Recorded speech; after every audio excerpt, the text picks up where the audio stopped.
Hola, ¿qué tal? Bienvenidos al episodio 35 de Que esto que el otro, salud. El día de hoy vamos a hablar de tumores cerebrales. Y justo como siempre que te pasa algo bueno y que además conoces algo que te agradó mucho, vas a algún servicio, algún restaurante, el episodio que grabamos con el doctor Omar a mí me pareció muy bueno, tiene muy buena respuesta y decidimos que viniera de nuevo el doctor Omar, justo por su expertise hablar de este tema, ¿ok? Si bien el doctor Omar es neurocirujano y voy a recordarles para los que no escucharon el episodio 27, que pueden ponerle pausa, ir a escucharlo y regresar, ¿sí, no? Está bien para que Em, les voy a recordar las credenciales del doctor Omar. Él es neurocirujano egresado del Hospital Central Sur de Pemex. Hizo neurocirugía oncológica o onconeurocirugía en el Instituto Nacional de Neurología y Neurocirugía y está haciendo actualmente radioneurocirugía en el mismo instituto, que ya lo habíamos dicho, es la meca de la neurología y la neurocirugía en nuestro país. Hay otros hospitales que también son buenos, pero un área de concentración y de alta especialidad es el Hospital Omar. Bienvenido. hola, ¿qué tal? Buenas tardes, mucho gusto de estar aquí. Gracias por la presentación y pues vamos a hablar de un tema que me apasiona mucho, bien lo acabas de decir. Hablar de tumores cerebrales para mí es quizás mi tema favorito en la medicina. Por algo realizamos esta expertise en tumores cerebrales y pues seguimos formándonos en esto y vamos a compartir con todos ustedes. Oye, antes de irnos al plan de vuelo, es más, antes de irnos al plan de vuelo, quiero mandarle un saludo, la primera vez que mando un saludo así personal, a Arely López Cristóbal. Arely López es una mujer, es una mujer muy deportista, tiene 60 años y sigue haciendo CrossFit de una manera espectacular. Es mamá de una anestesióloga muy apreciada, de la doctora Dinora, en Metepec y, por supuesto, en Ciudad de México. Entonces, un saludo para Arely López, que además nos escucha, es fan. Tenemos buena referencia que no se pierde los episodios, así es Ok, que saludos. vamos a mandarle un saludo. Oigan, algo con lo que me gustaría empezar ya hablando de tumores cerebrales, y es algo que a mí como médico me hace respetar mucho a los médicos que operan tumores, ¿no? En cualquier área. Lo platicábamos en el capítulo, en el episodio con el doctor Bruno Martínez de cirugía pediátrica, porque hay un paralelismo, y es que la mayoría de los cirujanos, incluyendo los neurocirujanos, cuando saben que van a operar X padecimiento no tumoral, bueno, pues tienen, digamos, un algoritmo, una serie de procedimientos en donde más o menos se van por un lado. Siempre hay eventualidades, siempre se va a necesitar del expertise del cirujano, pero especialmente en el caso de tumores o de enfermedades tumorales, nos enfrentamos a ver, dicho muy médico, a escenarios donde la anatomía está perdida. Es decir, los tumores destruyen y eso nunca hay un libro que diga si el tumor es A, B o C, va a tener este comportamiento. Llegan a encontrar todo, no quiero decir todo, pero niveles de destrucción de tejidos muy amplios. Y entonces ahí es donde de verdad hace falta el la habilidad, la visión, una serie de capacidades que, pues, claramente no todos los cirujanos, no todos los neurocirujanos, en este caso, van a tener. Esas son habilidades, pues, más complejas que a mucha gente le dan temor, ¿no? ¿Te pasa? Sí, justo lo que tú dices es bastante cierto, porque si bien en la formación como médicos se nos dice qué es un tumor, qué es el cáncer, cómo se abordan de manera quirúrgica, y en el campo de la neurocirugía aprendemos distintas técnicas para abrir un cráneo, para resecar tumores, todo esto va más allá. Tener un tumor en la cabeza es toda una especialidad que se estudia y se trabaja aparte. Imagínate, el hecho de saber que un paciente tiene un tumor empieza desde cómo se lo transmites al paciente, desde cómo lo diagnosticas, cómo lo transmites al paciente, a la familia y cómo se hace ese plan de tratamiento que es bastante complejo. Sí, la neurooncología justamente es una especialidad pues un poco más reciente cuando los médicos y en distintos países nos fuimos dando cuenta que el tratamiento convencional que se daba a los tumores pues estaba corto y se necesitaba toda una especialidad para poder abordar este tipo de lesiones de manera más específica. En neurooncología tratamos de tener un enfoque mucho más certero y más especializado para tratar este tipo de lesiones. No solamente haciendo nuestro principal objetivo la cirugía, sino también teniendo mucho en cuenta la calidad de vida del paciente y la funcionalidad. El arte de la neurooncología justamente se basa en eso, es una balanza en la que tenemos, por un lado, el bienestar del paciente, la calidad de vida, y por otro lado, esa indicación que tenemos de poder quitar un tumor en alguna parte, siendo accesible o poco accesible en la cabeza, en el cerebro. Muy bien dicho, porque además, justo yo creo que hace algunos años nos tocó verlo, ¿no? Donde a veces era resecar todo a toda costa y la realidad es que la calidad de vida que tenían los pacientes terminaba por no ser buena, ¿no? Sí, el neurocirujano tenía mucho en mente eso de, tengo este tumor, vamos a ver el estudio y tener como objetivo quitar toda esa bola, por decirlo así, todo ese tumor, pero ahora sabemos que no es el único objetivo, de hecho ese objetivo es erróneo. Actualmente que un neurocirujano piense que un tumor es solamente tener un estudio de control limpio, pues estamos en un error. Tenemos que saber qué impacto va a tener quitar ese tumor en el cerebro. A diferencia de otros órganos en el cuerpo, definitivamente lo difícil de la neurooncología es eso. Vamos a entrar, yo digo que sí, el órgano más importante del cuerpo humano, el cerebro, porque de ahí nacen todas las funciones, todo lo que hacemos. ¿Cómo vas a hacer que esa persona que es médico, que es mamá, que es enfermero, que es bombero, que es abogado, que es economista, y que tiene un tumor, ¿cómo vas a hacer que esa persona quites el tumor, mejore su calidad de vida y pueda seguir haciendo lo mismo antes de tener este tumor? Definitivamente es todo un reto, ¿no? O sea, desde ahí empieza la dificultad de cómo lograrlo. Esto que dices es parte de las grandes maravillas que hoy creo que se inculca y que hemos desarrollado muchos médicos. O sea, se inculca porque lo leemos, lo estudiamos, lo conversamos, pero justo, ¿no? El ámbito de la medicina ya no nada más es llegar a deshacer o una pelea frontal donde dejes un paciente vegetativo, curado, digo, hay veces que no hay más, pero donde antes era lo que había y curado, ¿no? Claro, sí. Y de ahí a veces sí digo, la mala fama o el miedo que existe de los pacientes, incluso hasta entre médicos, de la neurocirugía, ¿no? Cuando hablas y dices, "Ah, es que le van a quitar un tumor, lo van a operar del cráneo", desde ahí prácticamente existe esa imagen de creer que el paciente va a quedar vegetal, que va a quedar en cama, que va a quedar sin hablar, sin moverse. Pero ese era el paradigma antiguo. Esa es la imagen que teníamos antes de la oncología, porque realmente, podría decirte, no había ninguna imagen en neurooncología en México. Eh, Afortunadamente existen ya centros en el país como el Instituto Nacional de Neurología, el Instituto Nacional de Cancerología, donde ya tenemos la oportunidad de tener un enfoque oncológico aquí en México. Pero nos falta mucho, o sea, la población mexicana es bastante grande y tener solamente 2 hospitales que tengan este enfoque de formación, definitivamente estamos en bases de neurooncología en México.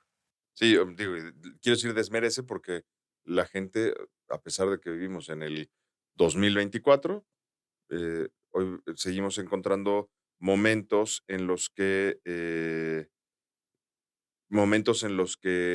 la gente tiene que desplazarse de zonas muy lejanas para venir a atenderse algo que hoy es muy asequible. Vamos a empezar la plática con definir qué es un tumor. Sí, correcto. Pues para empezar, vamos a considerar que un tumor es, yo le digo a los pacientes, es una bola, un crecimiento, un abultamiento, ¿sí? Pero ese abultamiento puede ser tanto benigno o maligno. Un abultamiento benigno es aquel que no se comporta como cáncer. ¿Y qué es el cáncer? Pues un crecimiento de células descontrolado, con una supervivencia extensa, que no tiene mortalidad programada como normalmente lo hacen los tejidos, y eso es el cáncer, ¿sí? Entonces es un tejido que sobrevive a cualquier adversidad y un tejido que prevalece y crece. Entonces un tumor cerebral va a ser esta prevalencia de crecimiento celular en tejido que encontramos en el sistema nervioso central. Puede ser tanto tejido que es propiamente el tejido cerebral, que sería parte del parénquima cerebral, así como tejido que envuelve o da sostén a este sistema nervioso. Entonces encontramos las capas del cerebro, como son las meninges, eh, las capas de mielina que cubren al sistema nervioso tanto central y periférico, donde también puede haber origen a distintos tumores. Entonces, es eso, es un crecimiento descontrolado y prevalente de células que no tienen mortalidad programada como normalmente lo hace la mayoría de los tejidos en el cuerpo. Un crecimiento Un aberrante. crecimiento aberrante. Y eso, bueno, ahorita me iba a adelantar con, con un punto. Oye, pero hay tumores benignos y malignos. Hay tumores benignos y malignos. ¿Cuál es la diferencia en el caso de los tumores cerebrales entre un tumor benigno y maligno?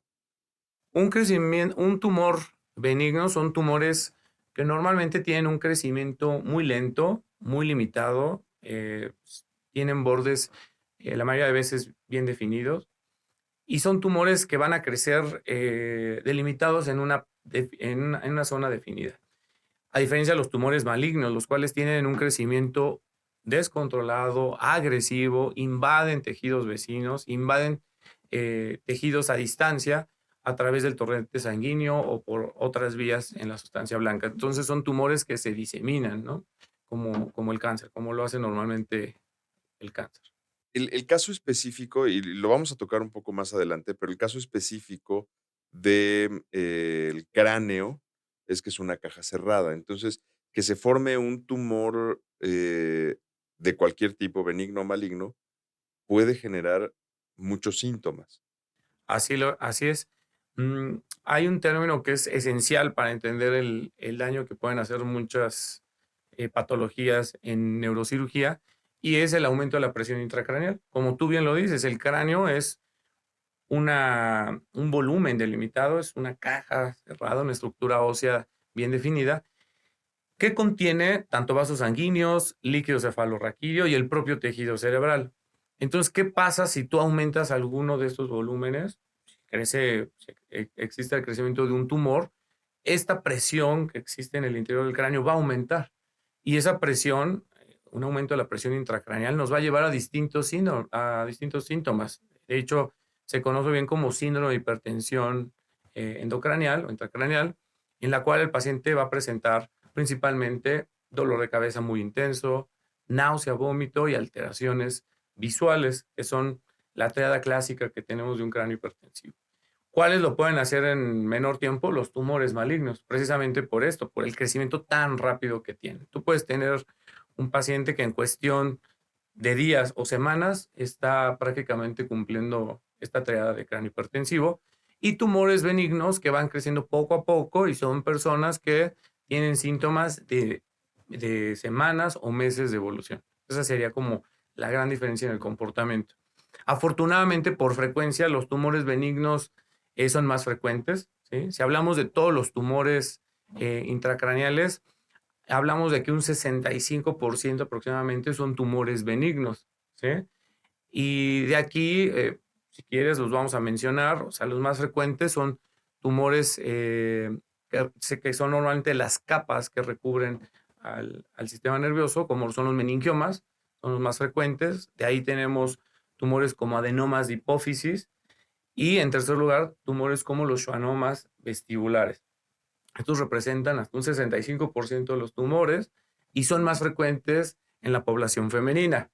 ¿Sí? ¿Okey? En la Lo población cual es femenina. bueno porque no que sean en la población femenina, es bueno que sean benignos, o que la mayoría sean benignos, porque significa que la sobrevida, pues, es muy alta. La sobrevida es más alta y es donde quirúrgicamente tenemos muchísimas ventajas y tenemos todo para que haya mayor sobrevivencia.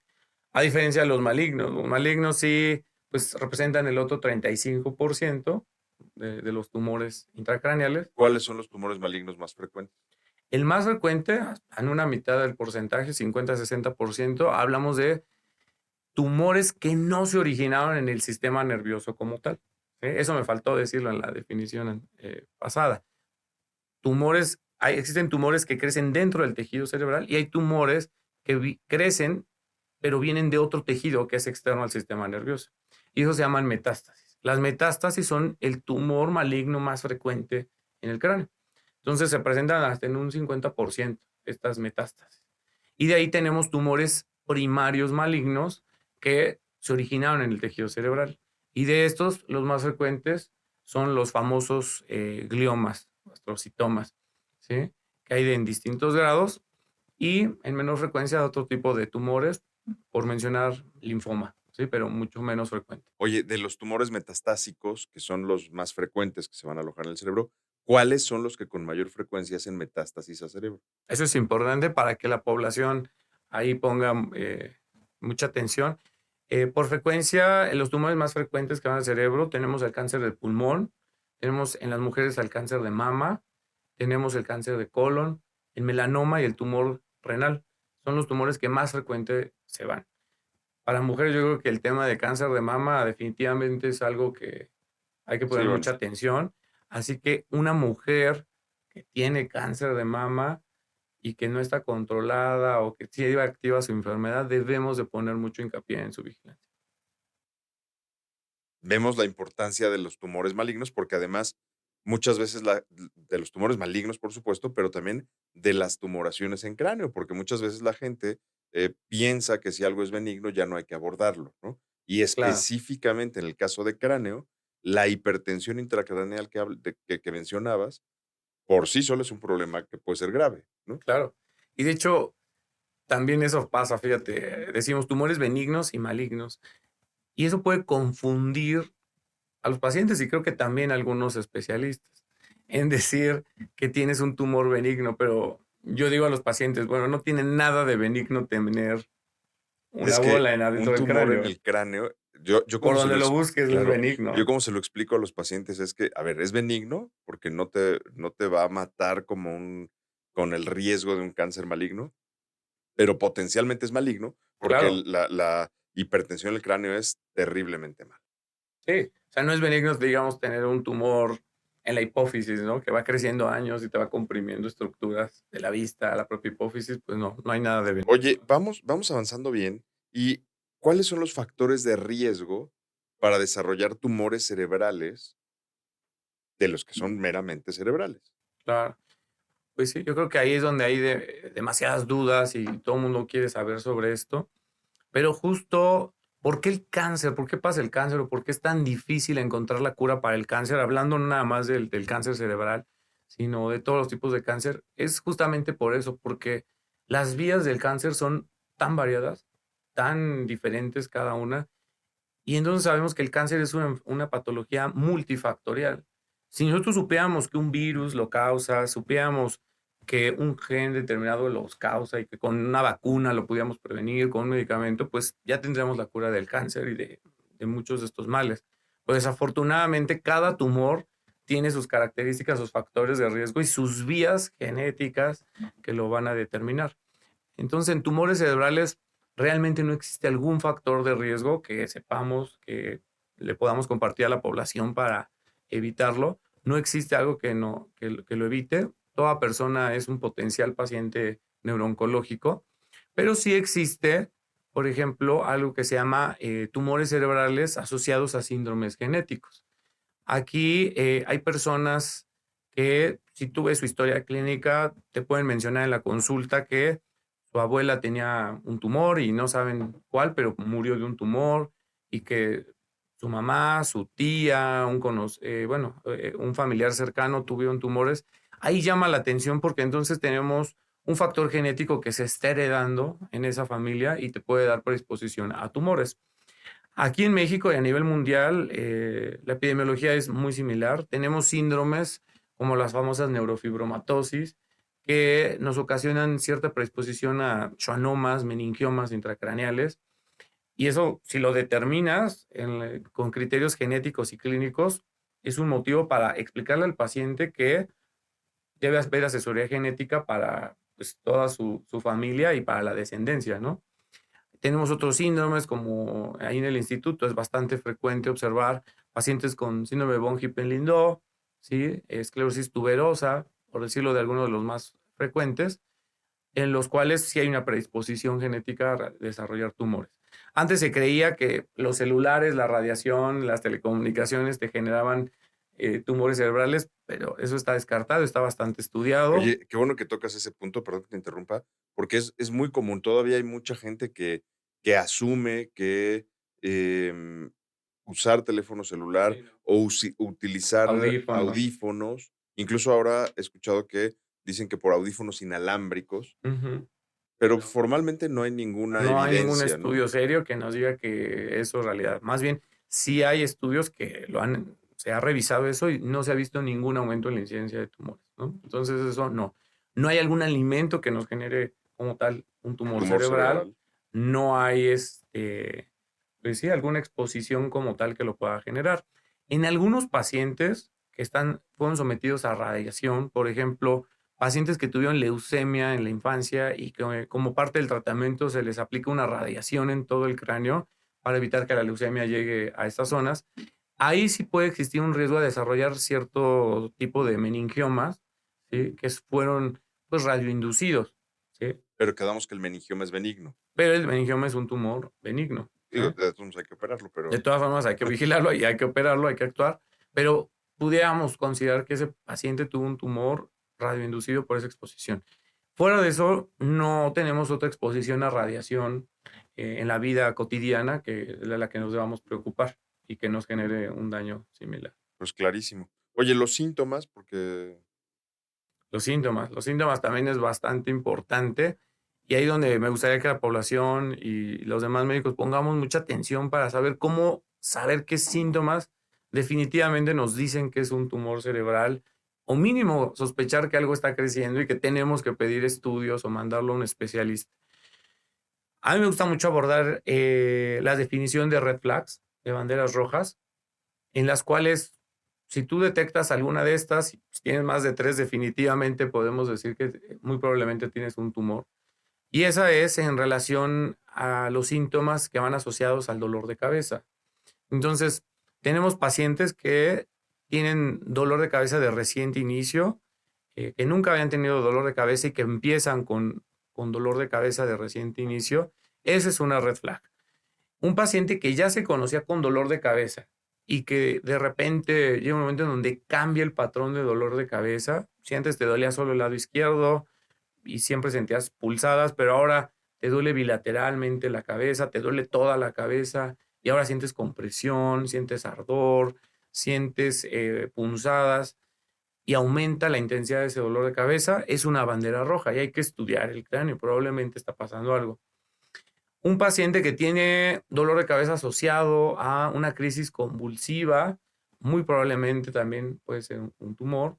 Pacientes que tienen cualquier deterioro neurológico, déficit neurológico, llámese alteraciones en el lenguaje, disminución de fuerza en una extremidad, brazos o piernas, disminución de la sensibilidad, alteraciones en el lenguaje, ¿sí? Personas que de repente no pueden articular bien una palabra o pierden también cierta memoria para recordar el nombre de los objetos, pueden ser síntomas incipientes de sospechosos. crecimiento de un tumor. Alteraciones visuales, ¿sí? Un paciente que va perdiendo la vista o ve doble, probablemente también está pasando algo dentro del cráneo. Y los síntomas de presión intracraneal, ¿no? O sea, el dolor de cabeza asociado con náusea, vómito y alteración visual, definitivamente nos habla de que algo está creciendo. Ya depende de ahí ver la temporalidad. Si eso se presentó en muy poco tiempo, probablemente hablamos de un tumor maligno, pero si lleva semanas o meses, probablemente es un tumor Benigno. benigno, ¿no? Y de ahí, bueno, pudiéramos decir otros muchos síntomas, por ejemplo, alteraciones de la audición, que es importante en los pacientes que tienen schwannoma. Schwannoma es un tumor que crece en el nervio de la audición y que empieza a hacer que el paciente pierda tanto equilibrio como audición. ¿Sí? Esos son síntomas ya como muy específicos, pero frecuentes por lo que decíamos, ¿no? O sea, la frecuencia de schwannoma es, Es es, buena, es, es es alta. buena. Sí. Oye, esto me gusta mucho el abordaje que haces, porque lo estás manifestando como que hay que estudiar el cráneo, que es cierto. Porque además la gente, cuando empieza a tener síntomas, es común que de pronto puedes decir, tengo cáncer, tengo un tumor, estoy muy mal o algo por el estilo. Y no todos los dolores de cabeza van a ser tumores, Así es, pero pero sí hay lesiones. fíjate, al contrario, yo creo que lo que está pasando actualmente es todo lo contrario. Tenemos pacientes que llegan a la consulta y tuvieron dolor de cabeza y el gran error que está pasando en la medicina en México es que no se estudia el cráneo. Yo creo que por eso mi insistencia en decir esto de que hay que Claro, estudiarlo. Porque actualmente si a alguien le duele la cabeza, te tomo el medicamento, un bueno, no voy a decir tecito. nombres, pero No, sí, o pues sea, sí que te toman se su toman paracetamol, una bioelectro, su aspirina. Sí, sí. aspirina, paracetamol, bioelectro, todo el mundo, ¿no? Yo creo que es el medicamento que gana. Y es muy fácil decir, me lo tomo y me quito el síntoma. Y lo peor de todo es que van con médicos, incluso algunos especialistas, y aplican medicamentos para el dolor. El paciente sigue con dolor y agregan un segundo medicamento, tercer medicamento. Les hacen electroencefalogramas, eh, cualquier cosa menos una resonancia de cráneo o mínimo una tomografía, ese es el gran error. Entonces yo creo que el abordaje de los tumores, pues sí existen, vamos a hablar de técnicas quirúrgicas y todo lo que hay, pero yo creo que el primer paso para tratar los tumores es hacer conciencia entre la población y los especialistas de que es una patología real y que se te puede presentar y lo primero que debes hacer es detectar estas red flags y mandar un estudio de imagen. De ahí empezamos a ganar bastante tiempo, la sobrevida del paciente cambia, el tratamiento cambia, pero ¿qué pasa si no lo diagnosticamos y dejamos pasar esto, ¿no? ¿Qué tal si es un tumor benigno que desde hace años lo podías diagnosticar y has dejado pasar 2 años tomando bioelectro, un año tomando paracetamol y cuando llegas a la consulta con el médico especialista y te diagnostique tienes un tumor de grandes dimensiones que lleva mucho tiempo creciendo? Que va a ser mucho más complicado en el Ahora va a abordaje. ser mucho más complicado. Eso es algo que a mí sí me enseñaron en algún momento, ¿no? Yo tuve la oportunidad de hecho, desde la carrera, de rotar justo por el instituto. Y, claramente este concepto de, oye, el dolor de cabeza no se minimiza, y si además es persistente, o sea, persistente una semana, tomografía, mínimo, Así ¿no? es. Entonces, ¿cómo se diagnostica un tumor cerebral? Pues empezando por estos datos de alarma, las manifestaciones clínicas son el primer paso, detectar estas red flags. Y después, si tienes esa sospecha, vamos a hacer estudios que nos ayuden a descartarlo o a confirmarlo. Si es un paciente eh, que se presenta con urgencia tal vez y que no tienes acceso a otro estudio, pues puedes hacer un estudio de tomografía. Aquí sí, siempre contrastado. Cuando hay sospecha de un tumor, siempre hay que pedir estudios contrastados. Eso, te digo, o sea, la tomografía solo en un caso que haya mucha dificultad o que no haya acceso a una resonancia. Pero creo que actualmente existen muchos laboratorios que ofrecen resonancia magnética. Y es este el estudio ideal para diagnosticar y conocer, estudiar un tumor cerebral. Una resonancia magnética con contraste que nos ayude a ver en sus distintas fases el tipo de tumor que es, cómo se comporta, ¿no? Entonces, el estudio de imagen es el ideal, ¿sí? Una resonancia magnética. Y ya después de ahí, hablando de cómo se van a tratar, siempre van a ser los estudios de imagen nuestra guía, tanto en el tratamiento quirúrgico como en el seguimiento de un tumor cerebral. Actualmente los estudios de imagen han crecido bastante, tenemos mucho mejor calidad y acceso a los estudios de imagen y por eso es que ahora deberían de diagnosticarse mucho más fácil los tumores cerebrales desde edades tempranas y en etapas tempranas, a diferencia de antes. Antes no teníamos el acceso a todas estas Técnicas. técnicas, tan solo hace 50 años no existía la resonancia magnética como ahora, entonces imagínate el gran problema que es, ¿no? No es que ahora hay más tumores cerebrales o que apenas los descubrimos, más bien ahora tenemos mejores técnicas de imagen que nos permiten diagnosticarlo, ¿no? Pero siempre han existido y siempre han sido un problema de salud. Muy bien, vamos al tratamiento. El tratamiento, Está clarísimo el episodio, vamos muy bien. está clarísimo. Pues ahí el tratamiento, justo ahí viene la parte, el arte que te decía, el arte de la neurooncología, ¿no? En, antes teníamos el concepto de que en el cerebro existían áreas elocuentes. ¿A qué le decíamos elocuente? Pues aquellas áreas que nos permiten hacer una función específica. Por ejemplo, el área cerebral del lenguaje, el área cerebral de la fuerza o del movimiento, el área de la vista, de la sensibilidad, ¿sí? Y antes se hacía mucho hincapié en esas áreas porque para entrar a operar un tumor cerebral, siempre hemos considerado esas áreas como esenciales y áreas que no deberías de tocar, ¿no? O que debes de hacer alguna técnica para evadir esta parte. Entonces, antes del estudio de imagen, pues imagínate, había muchísimas secuelas porque entrábamos a operar, pero podías ocasionar un daño catastrófico. No había como tal un límite o una guía que te diga hasta dónde puedes llegar a quitar un tumor. Actualmente, para bien de los pacientes, tenemos estudios bastante sofisticados para quitar un tumor y podemos tener una guía imagenológica durante la resección de un tumor. O sea, podemos tener en tiempo real en quirófano un mapeo, un tipo de GPS que nos ayuda a delimitar dónde está el tumor. Estas tecnologías son disponibles aquí en México. Todo paciente puede tener acceso a esto. Y de ahí, yo creo que actualmente el paradigma más importante del tratamiento y de la cirugía de un tumor cerebral es el mapeo cerebral. Un tumor que está en área elocuente debe totalmente ser operado con un mapeo cerebral. Estos mapeos cerebrales varían, ¿sí?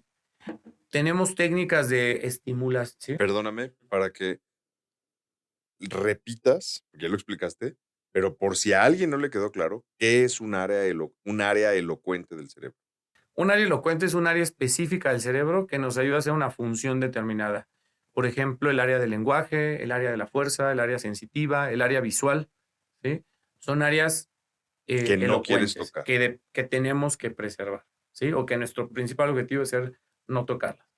Y entonces tenemos técnicas para evitarlas, técnicas de imagen para que durante cirugía tú detectes las áreas que funcionalmente por estudios previos de otros neurocirujanos y neurólogos sabemos que son áreas que tienen esas funciones en la corteza cerebral y mediante ese estudio de imagen nos podemos guiar para quitar esos tumores, evitando llegar a esas zonas.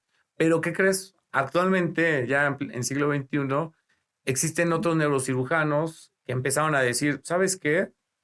El área del lenguaje no está en esa área que hace un siglo te decían los neurocirujanos que ahí estaba. El área motora no nada más está ahí. Y entonces tienen razón. Y empezamos a descubrir que en realidad todo el cerebro es elocuente y que cada parte del cerebro participa en una función o se conecta con otra para potenciarse y hacer esa función.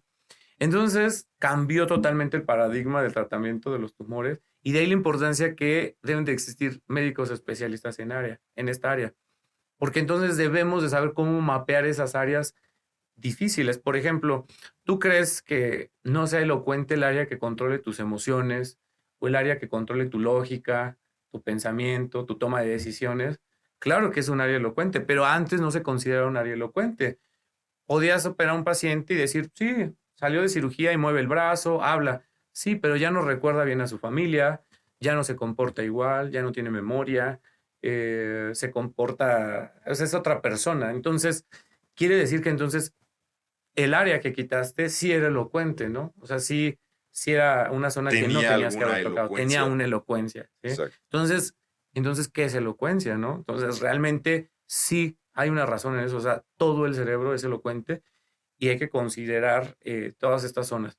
Entonces, actualmente, antes de operar a un paciente, el primer paso es un abordaje psicológico, en el cual nos ayuda a que el paciente comprenda su patología y que nos ayude a saber si este paciente, en caso de requerirlo, puede ser candidato a una cirugía que se llama cirugía de paciente despierto.